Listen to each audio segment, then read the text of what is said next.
Thank you very much, Dennis, and good afternoon, ladies and gentlemen. Dennis, I don't know how long you normally have these presentations, but when it comes time for me to stop, just get the cane out. I'm sure if you might have a cane here, and just give me the hook and I'll... We'll stop you about 15 minutes so we get some time for questions. Please do. Okay. My field of study is public policy as it affects people with disabilities. The reason for that is that my son and son of mine, Jay, had several disabilities. He had intellectual disability, which you may know of as mental retardation. He has autism, and he had emotional behavioral disorder known as a rapid cycling bipolar. So he would have mania and then he would have very serious depression. We moved to Lawrence from Chapel Hill, North Carolina in 1980, thinking we would stay here for only a few years. Well, that was in 1980. So 33 and a half years later, we are still here, still working at the university. What kept us here? Because we didn't intend to stay. Ann was from the Deep South, and I was a Yankee from Connecticut, and we thought we would not stay. What kept us here was the sense of community that was possible for our two daughters and for our son. Over the course of the years, I have studied a great deal about public policy and people with disabilities, and have had a hand in trying to shape the service systems, but particularly the public policies. And the more I've thought about what I've been doing, the more I realize that my concern with respect to communities is to develop something that we call the ethical community. An ethical community. Now, what is an ethical community? To know that, we have to know what a community is. A community is a combination of place, space, and people. There's a place where we are located, there's the spaces we share with each other, and then there are the people with whom we share those places. What I want to do is to make the proposition to you that Lawrence is an ethical community. And that is what kept us here for those many, many years. It is a place where there was a space for Rud Turnbull with all of his disabilities, and where there were people who looked after him or did not object to him. And I'm going to tell you a few stories about people who looked after Jay. And my theme is that inside of an ethical community, there has to be safety for all of us, especially for those of us, such as Jay, who have particular challenges. Those of us, such as some of us in this room, who are in our golden years, or whatever we want to call them, and some of us who are different by reason of where we were born and what our race is and our ethnicity and our sexual preferences and that sort of thing. I'm going to tell you a couple of stories about safety in the ethical community that is Lawrence, Kansas. I have to tell you, however, ladies, this is a warning, that there is one story which I absolutely have to tell, but it uses a term, an anatomical description of a man. Okay? This is supposed to get you interested until that story comes along. We can't wait. JT loved music, and there was a woman who worked with him named Della, and Della had a band, and the band would perform on Friday nights at the Jazz House, which is a bar downtown, and Jay would go to the Jazz House and start to dance. Della would get the music going and Jay would start dancing, and Jay's idea of dancing was to plant his feet in one place And that's how he danced. Well, it was midnight, 11 o'clock or so. A lot of the people at the bar were drinking, but none of them got up to dance with Jay. They were all kind of staring at Jay. And Della realized that they were staring at him. And so she said, all right, ladies and gentlemen, boys and girls, what we're going to do, we're going to play that same song again. And Jay Turnbull is going to lead us in the newest dance in Lawrence, Kansas. It's called the JT Shuffle. So Jay gets out there, he starts dancing. And all of a sudden, this couple, they get off the table and they start dancing. And then George and Mary, Sarah May. I do this all the time. Sarah May. Sarah May get out and they start dancing. And pretty soon the dance floor is full of people. They're all dancing the JT Shuffle. What happened? What happened was that he no longer stood out. He no longer was singular. He was now not only not singular, but he was leading everybody else. A person with a significant disability who could not read his name or boys and girls on the restroom doors was now leading the college students of the University of Kansas. Why? Because one woman, Della, said, let's do the JT Shuffle. That was a wonderful way of creating safety in this community so he wouldn't stand out again. Just think about that. It wasn't planned, it just happened. Now we come to the story that I really do have to tell. And I hope this does not offend anybody. I asked Phil Friedman, and Phil said, well, we are all Put the blame on me. grown-ups here, and so Phil, you and I can share the blame. That's exactly right. Leave it to Phil. In this case, you could leave it to me, which is even worse. We lived next door to David and Margaret Ann Schwartzberg. And David was an officer of Packer Plastics. Jim, his brother, lived up the street from us. David and Margaret Ann became our very close friends, and their daughter became friends of my daughters. And they became friends of Jay's. And they loved Jay. And Jay loved David Schwartzberg, and he loved Margaret Ann. It's Christmas at their home.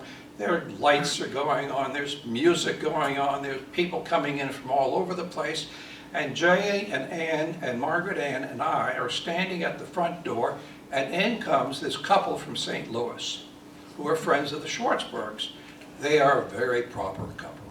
You can just tell by the way they dress and the way they comport themselves. And we are being introduced, and then Rud, and then it comes to Jay, and they introduce Jay. Margaret Ann introduces Jay. And the first thing Jay says is, don't touch your penis in public. And we all look at him. And then he says, and don't talk about touching your penis in public. Whereupon Margaret Ann Schwartzberg turns to her very proper friends from St. Louis and says, doesn't Jay have the best manners? Wow. Another one of those moments where he's out there doing the JT Shuffle. He's using a word we don't use in public, except here, of course. And people are making it safe for him. They're saying, well, doesn't he have the best manners? Because he said, don't talk about that sort of thing. An ethical community is a place where there's spontaneous safety, where people rise to an occasion. It was utterly unplanned and just a wonderful, wonderful opportunity.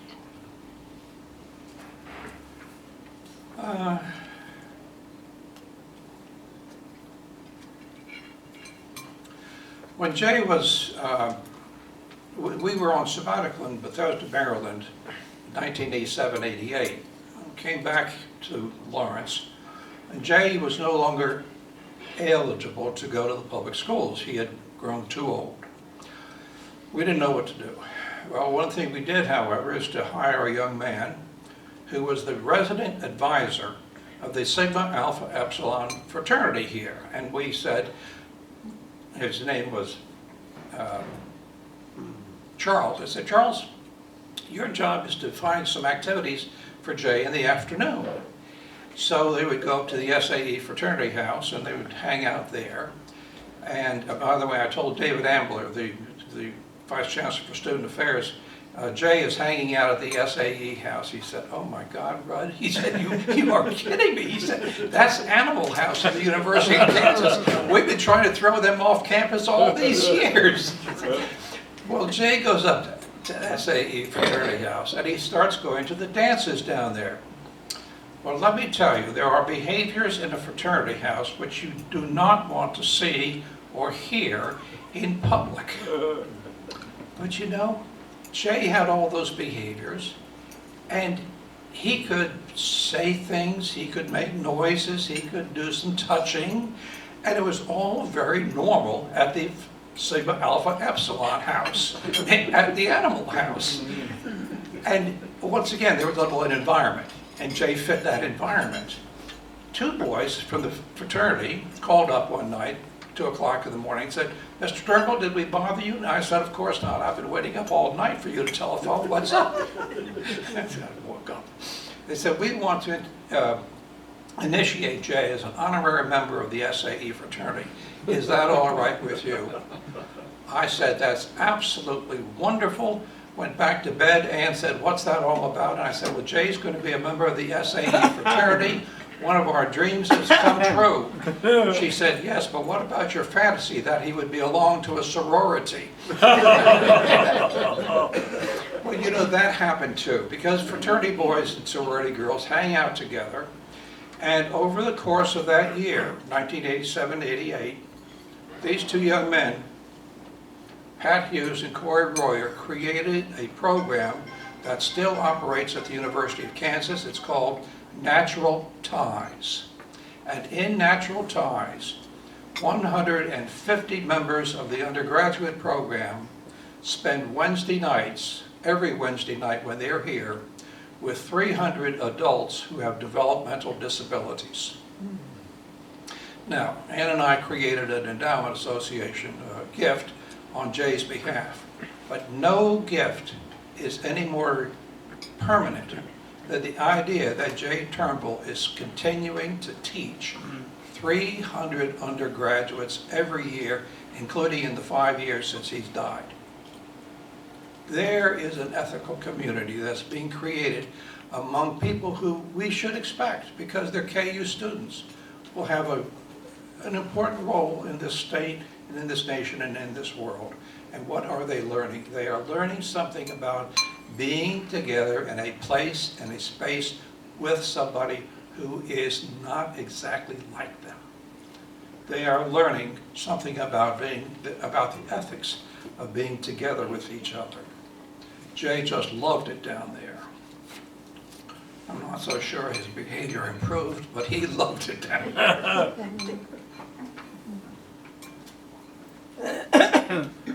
A couple more stories.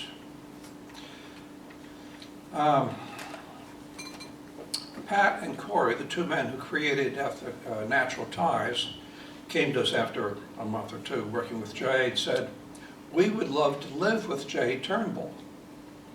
Wow, nobody ever wanted to live with Jay. He gets depressed, he gets angry, he acts out, he has autism, he has mental retardation. He's a challenge, he's tough. But do you want to live with him? They said, yes, let's get an apartment together. Well, we didn't get an apartment. We actually bought a little home up here on Hilltop Drive, just down from Hillcrest School. Jay learned how to go out to the corner, pick up the bus, and then go down, ride the bus to Kansas University, get off the bus stop, walk through 3 buildings, down to his office at Hayworth Hall. I'd go through Malott and then down, go through Hayworth, then to the next wing of Hayworth. One day, he missed the bus. He's standing at the bus stop, right across from the Hillcrest School, and he's waiting, and a brown car comes by, and the door opens, and Jay gets into the car. One of the teachers in that school always looked out before starting, always took an eye on Jay to make sure he got into the bus. She called us up and she said, good heavens, Jay has gotten into a brown car, but I've got the license plate on it. And she gave us the license plate. And we said, oh, that is the car of one of his housemates. The housemate came to pick him up. Now, how many people do you know who will look out for somebody else on a daily basis to make sure that they got into a bus? That's an ethical community for you. That was extraordinary. We have another bus story. For Jay to take the bus from the University of Kansas back to home, or home to, he had to get into the right bus. And some of these buses numbered, he couldn't read, he could understand symbols or something like that. So we went down to the bus dispatcher and we said, I want you to know that you're going to be transporting Jay, and here's his name, photograph, telephone numbers, his housemates, here we are, here's how to reach us. So here you build this little communication. Well, one day he didn't arrive home. I mean, where is he? What's going on? You get worried about this thing. So we called the bus dispatcher. He said, well, don't worry about it. He said, I'm going to stop all the buses. So I called up all the bus drivers, stop the buses. No more buses moving anywhere. They just stopped.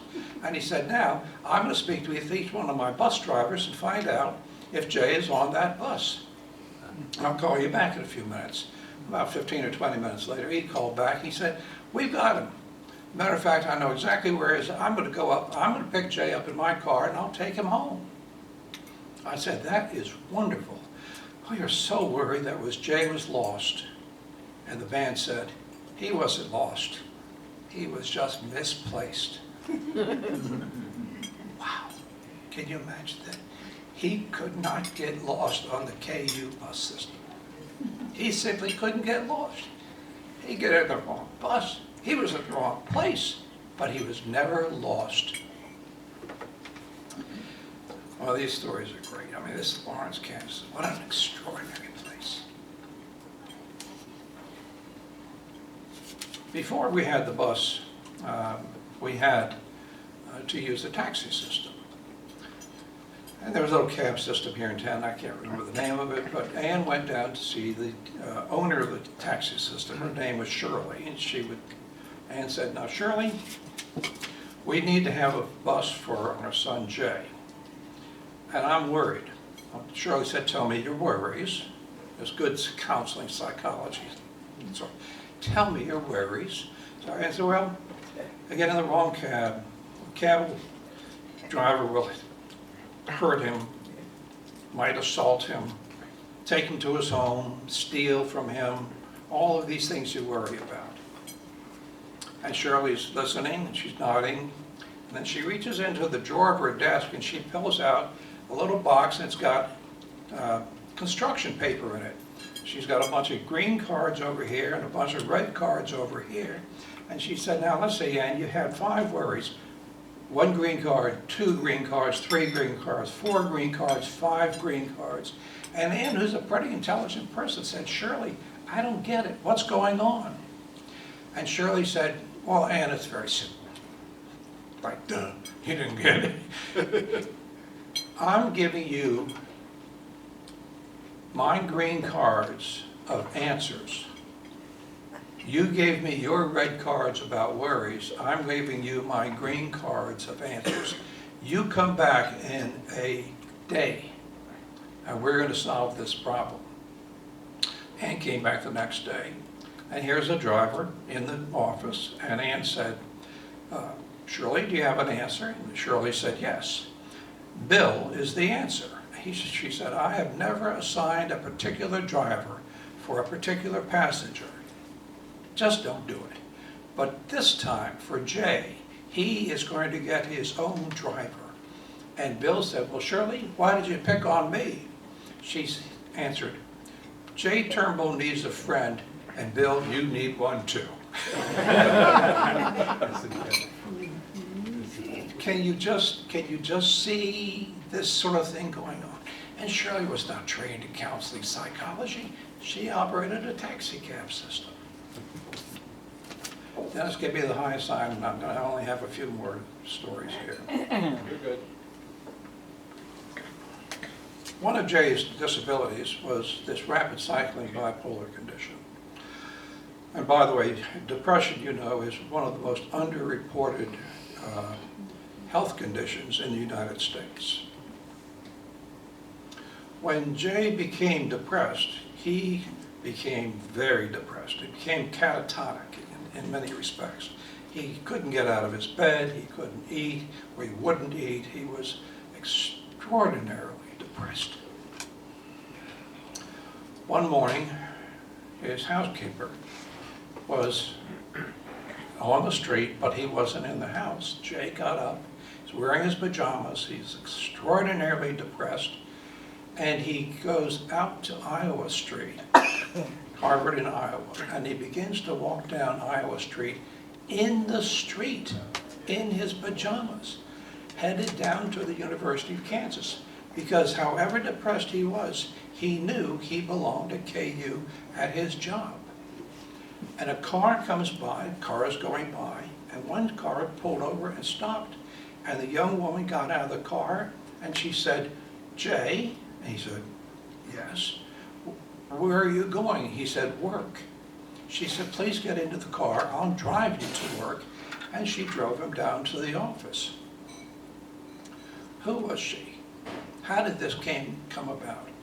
She was the receptionist at Brandon Woods Retirement Center.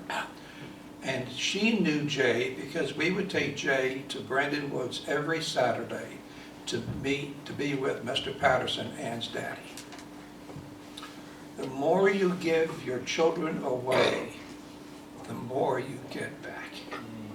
We had to give Jay away to the Lawrence community in order to have him belong.